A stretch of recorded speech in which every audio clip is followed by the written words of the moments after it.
17वें श्लोक का शांकर भाष्य। सहस्रयुग पर्यंतम, सहस्र सही हो गया है, सहस्रयुग पर्यंतम ये व्याख्या करते हैं। सहस्रम युगानि पर्यंत पर्यवसानम यस्य अहन्न तत् सहस्रयुग पर्यंतम अहन्नः। अहः 1000 युगों के काल समय काल पर्यंत जो दिन होता है उस दिन का नाम है सहस्रयुग पर्यंतम अहः। ये जो है जो ऐसा दिन है वह ब्रह्मण प्रजापते है विराजो विदुः। ब्रह्मा जो प्रजापति है उनका एक दिन 1000 युग समूह होता है, ऐसे जो लोग जानते हैं। ये विदु ते जनाः, ऐसे ना उसके साथ अन्वय होगा।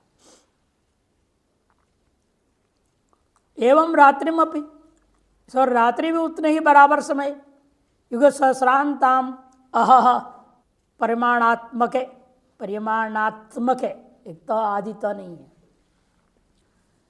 युग सहस्रांत ताम अह उतनी समय का रात्रि जो है, जितना दिन है उतनी रात्रि। परिमाणम आत्मके विदुहु इति आह ते अहोरात्र विदयति। ऐसे जो जानते उनको कहा गया वे लोग वास्तव में दिन रात के समय को जानने वाले लोग हैं। कौन है वो? काल संख्या विदो जनाः इत्यर्थः। काल संख्या के जानकार जो लोग होते हैं। यत एवं काल परिच्छिन्नः, जिसलिए काल से परिच्छिन्न है, ते अतः पुनरावर्तिनो लोकः, इसलिए समस्त लोग को ब्रह्मा जी के अंदर जो भी है वह सब पुनरावर्ती है, कोई भी मोक्ष देने वाला लोक नहीं है। संक्रांति टीका सहस्रेति त्रिभिः 3 श्लोकों के द्वारा ये स्पष्ट वर्णन करने जा रहे हैं कि परिच्छिन्नता को, जिसकी वजह से अर्थवाद वाक्यों के आधार पर इसको नित्य मानने वालों को जगाने के लिए कहा जा रहा है। अहोरात्रविदः दैविकानां युगानांच सहस्र परिसंख्यया ब्राह्मम् एकं महः ज्ञेयं तावती रात्रिरेव च।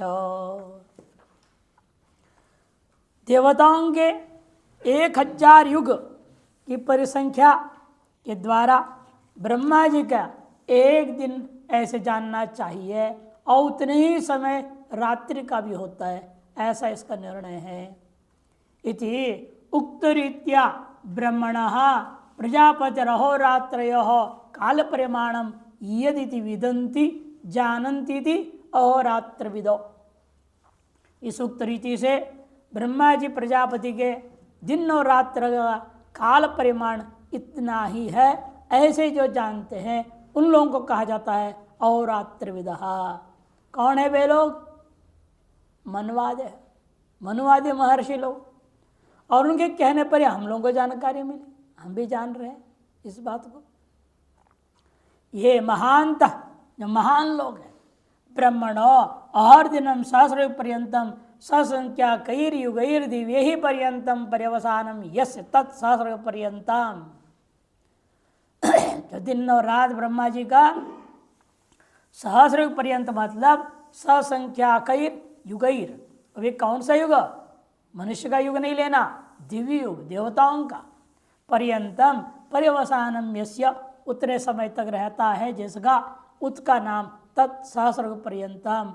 उक्त जो युग सहस्र परिमाणकम एव, उक्त युग सहस्र परिमाण वाला ही है जो तथा विदुर जानन्ति वदन्ति च, ऐसे वे जानते भी हैं, ऐसा कहते भी हैं।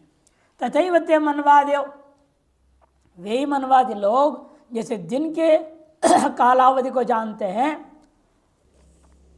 ठीक उसी प्रकार से रात्रिमपि, रात्रि को भी युग सहस्र परिमाणवतीम एव विदुर वदन्ति च।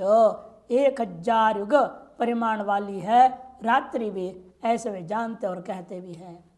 ततो भ्रांतिर नित्यत्वेन अंगीकृतस्य सत्यलोकस्य, इसलिए स्पष्ट है जो लोग अपनी भ्रांति से स्वीकार कर लिए हैं जो सत्य लोक है, ब्रह्मा जी का लोक है, वो नित्य है। प्रतीति ही सहस्र पर्यंतम एवं, वो नित्यत्व यह प्रतीति है, वह भी केवल 1000 युग पर्यंत। आपके अपने आयु और देवताओं की आयु की अपेक्षा से ज्यादा होने से उसको नित्य कहते। सापेक्ष नित्यत्व है, आत्यंतिक नित्यत्व नहीं है। ततः सत्यलोकस्य एवं अनित्यत्व सती, जब सत्यलोक इस प्रकार से अनित्य हो गया, ततो अपराणाम महरादिनाम भूरादिनांच, उससे भी निचले वाले जो लोग है, महरादि लोग है, भूरादि लोग है, इनके अनित्यत्व च अल्प सुखत्व च, ये भी अनित्य हैं और अल्प सुख वाले हैं। इसमें तो का वार्ता इति भाव, कहना ही क्या है। निश्चित रूपेण सब के सब लोग अनित्य है, ये साबित हो गया। महाभारत में कहा भी है, काल चक्रम जगत चक्रम। काल चक्र क्या है? यही जगत का चक्र है, जन्म मरण का चक्र है। चतुर्ग सहस्रंतो ब्रह्मणो दिनमुच्यते, भागवत में भी कहा इति च मनुष्याणाम यद वर्षम तदेव देवानाम दिनमुच्यते। मनुष्यों का जो 1 साल है, वो देवताओं का दिन रात एक दिन है। तादृशी अहोरात्रि पक्षादि क्रमेण द्वादशभिः वर्ष सहस्रैर चतुर्युगम भवति। ऐसे दिन रात के पक्षादि क्रम से, पक्ष सप्ताह होता है, पक्ष होता है, फिर मास होता है, ऋतु होता है, अयन होता है और संवत्सर होता है। द्वादशभिः वर्ष सहस्रैर 12,000 वर्ष एक चतुर्युग माना जाता है। अर्थात गुणा कर दिया, देखो 360 दिन हमारा है, उसको गुणा कर दीजिए 12,000 से, हो जाता है 43,20,000। उसमें संधि वर्षों को जोड़िए, पूर्व युग के वर्तमान सतयुग के बीच में 800, पूर्व जो चतुर्युग खत्म हुआ कलयुग और यह सतयुग शुरू होता है, उसके बीच में 800 साल संधि काल है।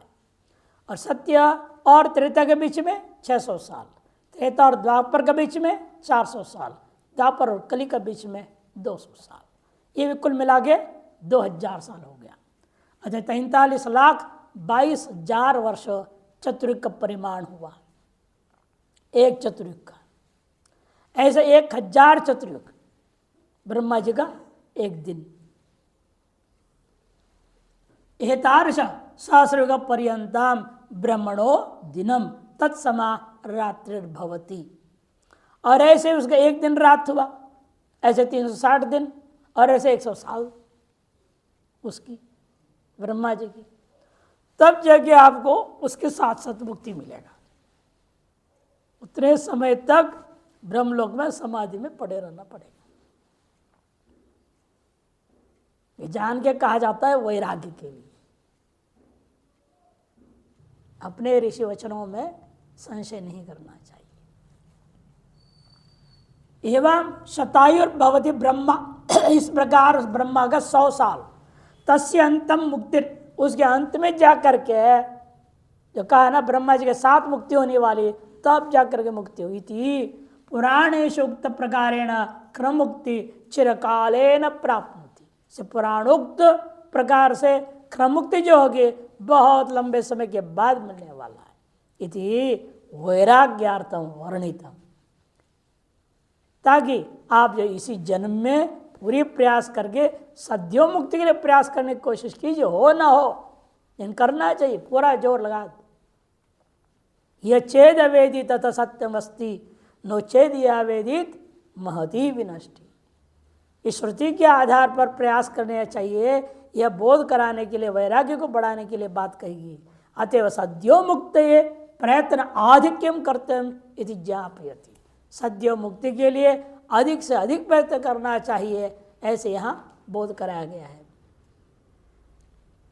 साधक लोग आते हैं हमारे सामने, कई बार इस तरह के प्रश्न पूछते हैं कि इस जन्म में हमारा मुक्ति नहीं होगी। कहते पहले से आपको संशय हो गया तो होगी नहीं, पक्का रख लो। मुझे के मन में संशय घुसा पड़ा है, कैसे होगा? कम से ये तो निश्चय कर लो ना, पक्का कर, हाँ भाई होगा इसी जन्म, चाहे कोई कहे ना कहे, हम होगा। पक्का रहोगे तो कुछ तो हो ही जाएगा। अब पहले से संशय है तो 10 कदम भी आगे नहीं बढ़ पाएगा। पक्का रख करके लग जाओगे तो 100 कदम आगे बढ़ जाओगे। दृढ़ निश्चय होना चाहिए। जैसे खिलाड़ी को कहते हैं हम ही जीतेंगे करके जाओ खेलो, पहले ही उसे हम कहाँ जीते, सब बड़े बड़े आए, हम तो कुछ नहीं है, तो दौड़ ही नहीं पाएगा, विफल हो जाएगा वो। मन का हारा सदा हारा, इसे मन से कभी हारना नहीं चाहिए। ये सब इसलिए करें आपको इस संसार के किसी भी लोक के सुख के प्रति लेश मात्र में कामना न हो।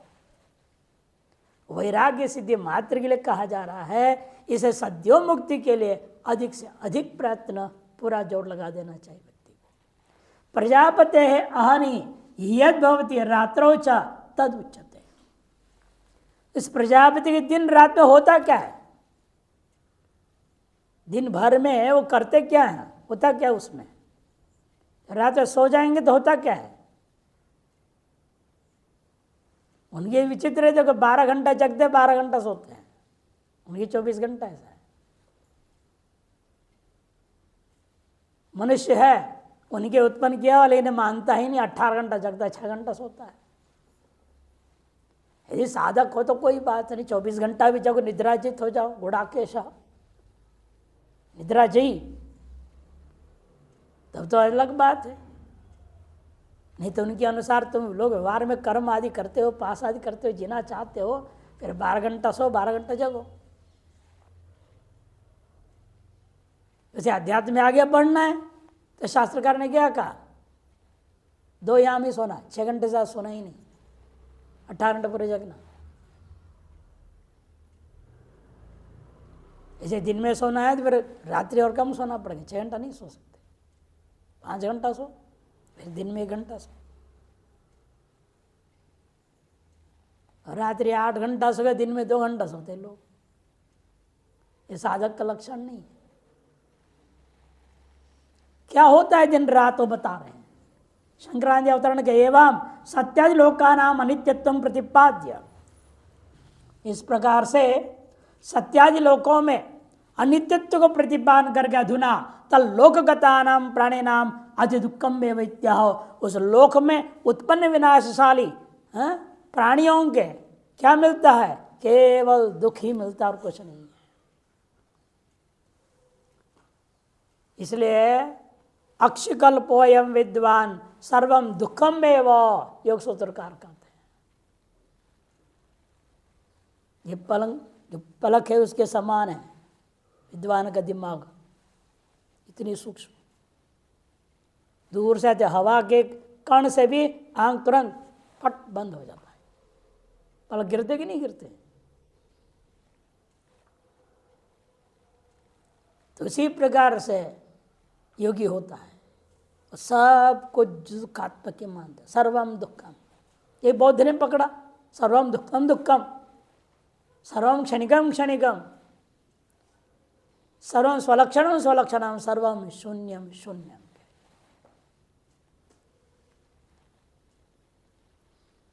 सब कुछ दुखात्मक है, सब कुछ क्षणिक है, स्वस्वरूप अवस्थाई मात्र होते हैं, स्वलक्षणम। अतः वास्तव में सब कुछ है ही नहीं, सर्वम शून्य।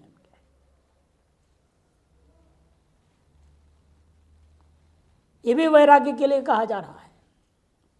अव्यक्ताद् व्यक्तः सर्वाः प्रभवन्त्यः रागमे रात्र्यागमे प्रलीयन्ते तत्रैवाव्यक्तसंज्ञके। अव्यक्ताद्व्यक्तः सर्वाः प्रभवन्त्यः रागमे रात्र्यागमे प्रलीयन्ते तत्रैवाव्यक्तसंज्ञके। अराग में जैसे दिन आता है तुरंत क्या होता है, उस अव्यक्त से सर्वाः व्यक्तया प्रभवन्ति, समस्त जीव जंतु जड़ चेतन विभाग सब के सब पैदा हो जाते हैं।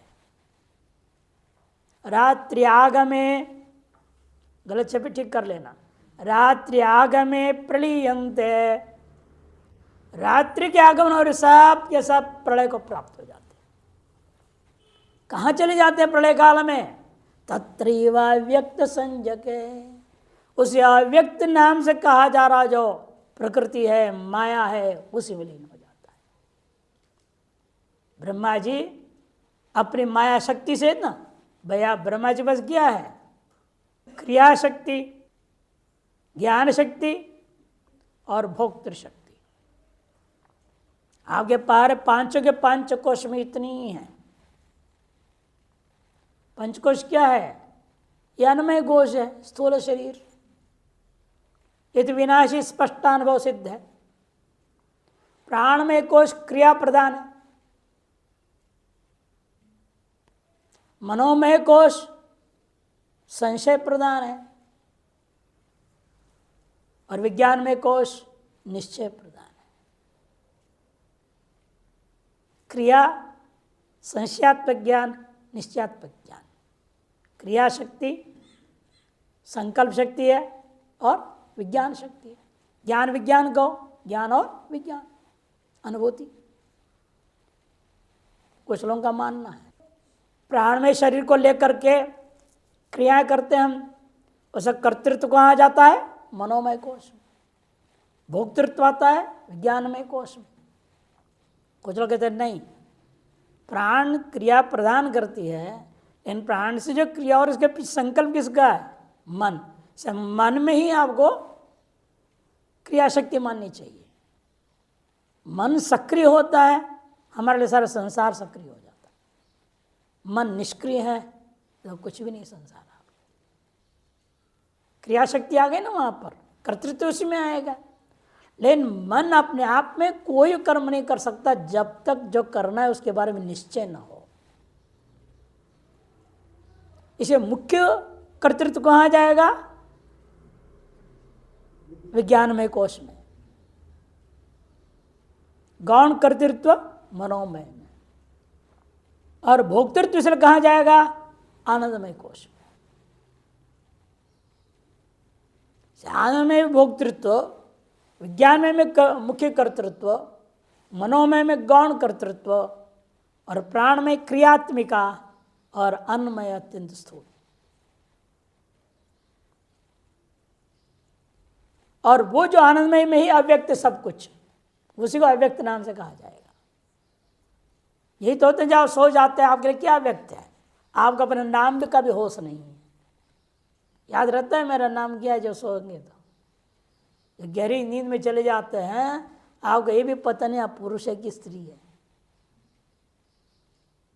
नाम तो भूल जाओ।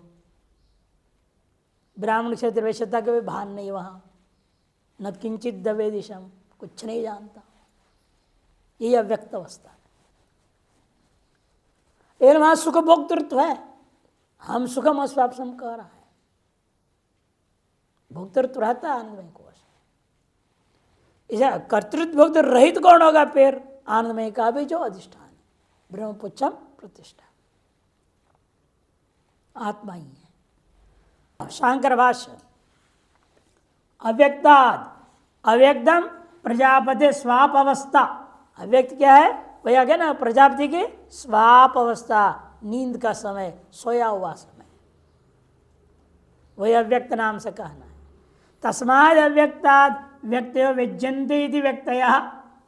उस अव्यक्त से ही व्यक्ति जो व्यज्यन्ते, अभिव्यक्त होते हैं, जो उनको व्यक्ति कहा जाता है। कौन है वो? स्थावर जंगम लक्षणः सर्वाः प्रजाः। स्थावर जंगमात्मक, स्थावर जंगमात्मक समस्त प्रजाएं, उन सब का सबको लेना है। अभिव्यज्यन्ते कब? अन्ना आगम इति अहरागम, तस्मिन् अहरागमे। जब दिन का आगमन होता है, दिन के आगमन होने पर उस काल में ब्रह्मणा प्रबोध काल इत्यर्थ, ब्रह्मा जब जागृत अवस्था में आ जाता है। जब ब्रह्मा जी की जागृत और स्वप्न अवस्था है, उस समय सभी चीजें अभिव्यक्त हो जाते हैं।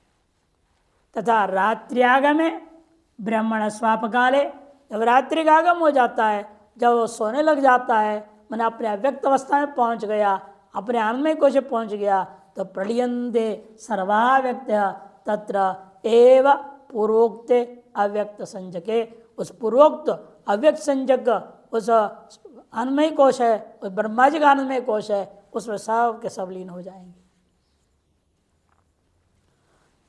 अव्यक्तादिति, जैसे आपके सुषुप्ति में वस्तु का नाश नहीं होता है, बाहर जगत नष्ट हो गया क्या? जगत तो बना रहता है। जिस खाट पर आप सोए हैं, जिस बस्तर पर सोए हैं, जो रजाई ओढ़े हैं, किसी का भी नाश नहीं हुआ, इन आपके लिए कुछ भी नहीं रहा। ये विशेषता है। ये महाप्रलय नहीं है, इसलिए नित्य प्रलय कहा जाता है। आपको नित्य सुषुप्ति क्या है? नित्य प्रलय नाम से वेदांत परिभाषा में वर्णन किया। 4 प्रकार प्रलय वर्णन किया ना उन्होंने उसमें। नैमित्तिक प्रलय होता है, प्राकृतिक प्रलय होता है, और महाप्रलय हो जाता है। यह नित्य है, ये हर व्यक्ति को अनुभव हो रहा है चीज। वही ब्रह्मा जी में भी इतना ही अंतर है, काल के अंतर है। हम 6-7-8 घंटा सो जाते हैं, उनके अपने हिसाब से 12 घंटे ही तो सो रहे हैं। हम लोगों के हिसाब से लाखों साल है वो, उनके अपने हिसाब से केवल 12 घंटा उन्होंने सोया। संक्रांति टीका, अव्यक्तादिति कार्येण विना अन्येन न व्यज्यते इति अव्यक्ताम। कार्य के बिना किसी अन्य से व्यक्त नहीं होता, माने कार्य के द्वारा ही व्यक्त होता है, उसे कहते हैं अव्यक्तम। ब्रह्मणः सुषुप्तम, ब्रह्मा जी के सुषुप्तम, नहीं लिख लीजिए, अविद्यात्मकम लिखिएगा। सुषुप्तम अविद्यात्मकम, सुषुप्तम अविद्यात्मकम, नहीं बुद्ध्यादिवत सुषुप्तम व्यज्यते। जैसे जागृत और स्वप्न में बुद्धि आदि के समान आप जो है सुषुप्ति काल में व्यक्त नहीं रहते हैं। ततएव, इसलिए इसका नाम अव्यक्तम इत्युच्यते, अव्यक्त शब्द से कहा गया। मूल कारण अव्यक्तवद, अव्यक्तवद ब्रह्म, अव्यक्तवद ब्रह्म सुषुप्ताख्यम अपि अव्यक्तम। मूल कारण जो अव्यक्त के समान, जो अन्य लोग कहते हैं मूल कारण को, प्रकृति को, प्रधान को, सांख्य क्या बोलते हैं? मूल कारण, उसको अव्यक्त कहते हैं। इसलिए उसके समान ब्रह्मा जी सुषुप्ति को भी समझ लो, ये भी अव्यक्ति है। ब्रह्म सुषुप्ताख्यम अपि अव्यक्तम। क्यों?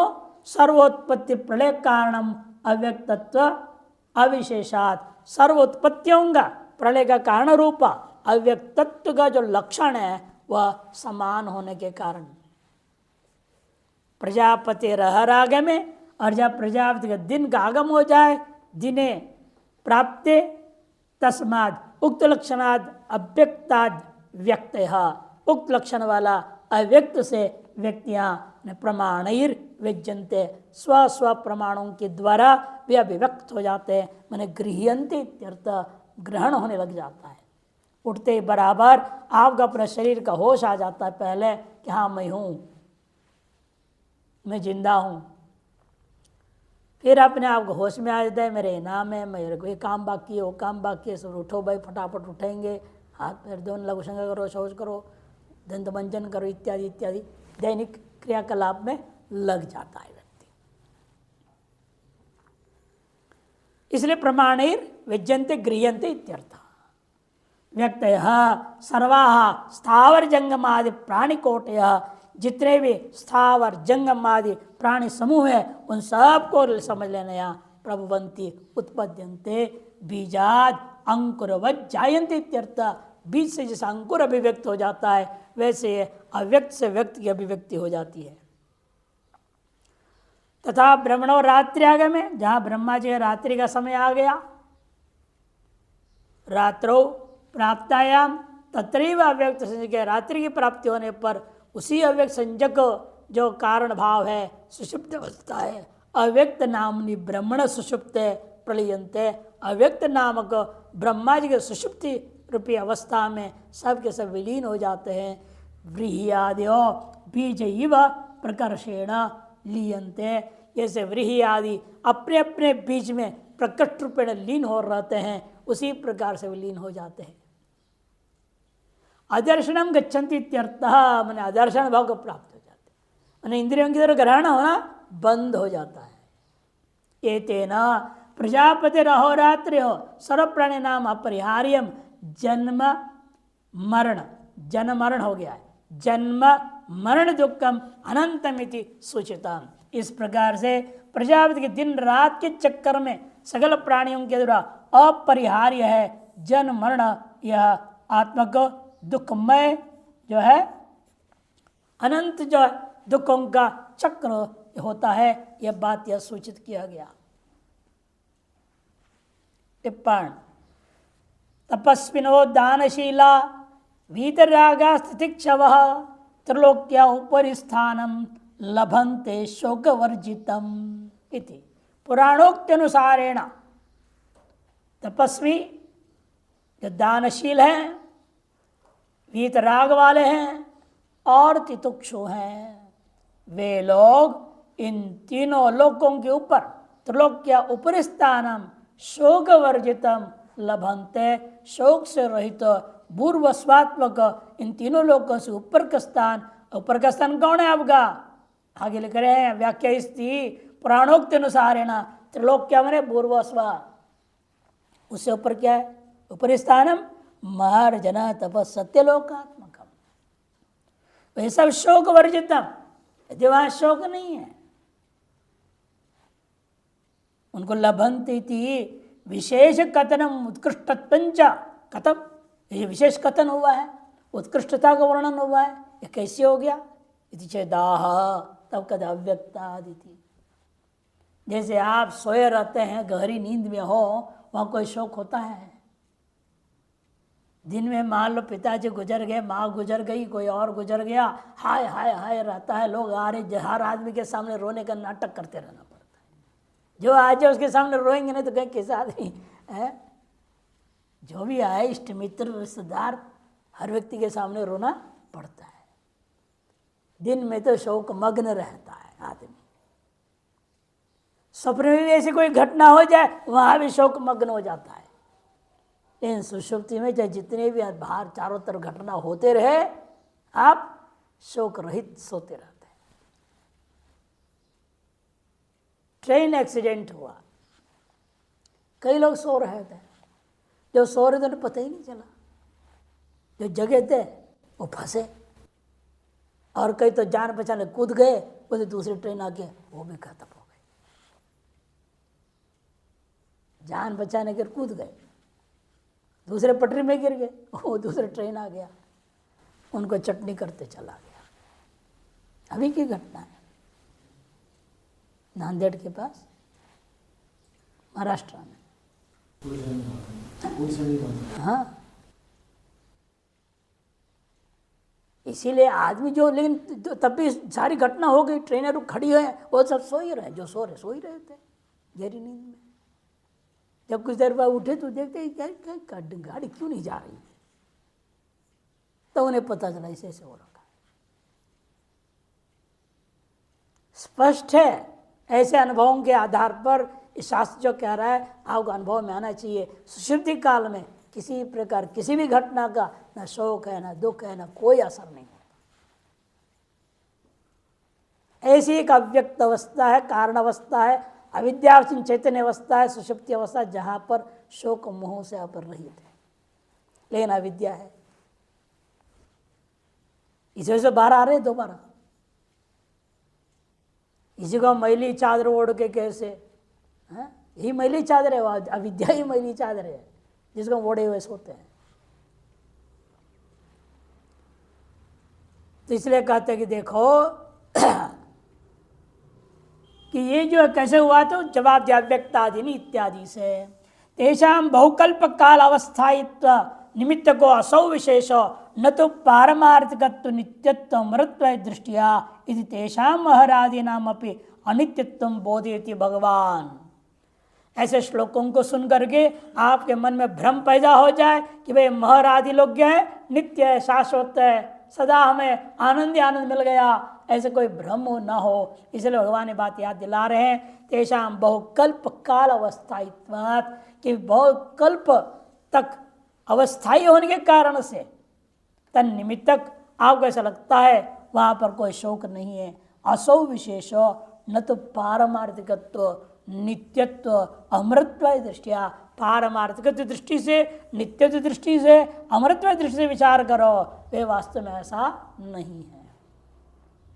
इति तेषाम महाराज नामपि, वे महाराज लोगों का भी जो है अनित्यत्व बोधयति भगवान, अनित्यत्व को बोध करा रहे हैं भगवान। अतो ब्रह्मलोक सहिता सर्वे लोका, देखिए आ ब्रह्म भुवना लोका में आगार्थ अभिविधि, इसलिए कहते हैं ब्रह्मलोक सहित सभी के सभी लोग पुनरावर्तन एव इति निश्चित है, सब के सब पुनरावृत्ति है, यह बात निश्चय हुआ। अस्य श्लोकस्य अयं भाव, इस श्लोक का यह भाव तीनों दृष्टिकोण से विचार करो, सृष्टि दृष्टिवाद, दृष्टि सृष्टिवाद और अजातवाद के दृष्टिकोण से इन श्लोकों का तात्पर्य क्या होगा। सृष्टि दृष्टिवादेन प्रजापति स्वाप काले तेन कल्पित स्थावर जंगम प्रपंच सर्वोप्ययम तदीय अज्ञान लीयते रात्र्यागमे पुनश्च दिवसागमे ततएव यथा पुरम आविर्भवति। सृष्टि दृष्टिवाद के अनुसार विचार करते हैं, यह अर्थ निकलता है कि प्रजापति के स्वाप काल में उसके द्वारा जो पूर्व में कल्पित था स्थावर जंगम प्रपंच, वे सब के सब उसके अपने ही अज्ञान में लीन हो जाते हैं रात्रि आगमन होने पर, और पुनः दिवस आगमन होने पर उसके अपने ही अज्ञान से दोबारा धात यथा पूर्वम अकल्पयत, यथा पूर्व वह सारी कल्पना उसके सामने में उपस्थित हो जाते हैं और ग्रहण होने लगता है। सूर्या चंद्रमसौ धाता यथा पूर्वम अकल्पयत दिवंच पृथ्वींच अंतरिक्षम मथो स्वः, श्रुति कहती है, ये श्रुदय है। समान नाम रूपत्वाद आवृत्तवप्य विरोधो दर्शना स्मृतेश्च न्यायाच, सूत्र है। समान नाम रूपत्वाद कि जगने के बाद क्या है, समान नाम रूप रहता है कि नहीं। कल आपका नाम कुछ और था, आज जगने के कुछ और नाम हो जाएगा क्या। आपसे पूछें तो आप क्या कहो, मेरा वही नाम, मैं वही हूँ बोलोगे। दूसरा कहे भी नहीं आते, नहीं आप वो नहीं, आप तो दूसरे हो। ये कह दे कोई तो आप क्या बोलोगे, नहीं नहीं मैं वही हूं।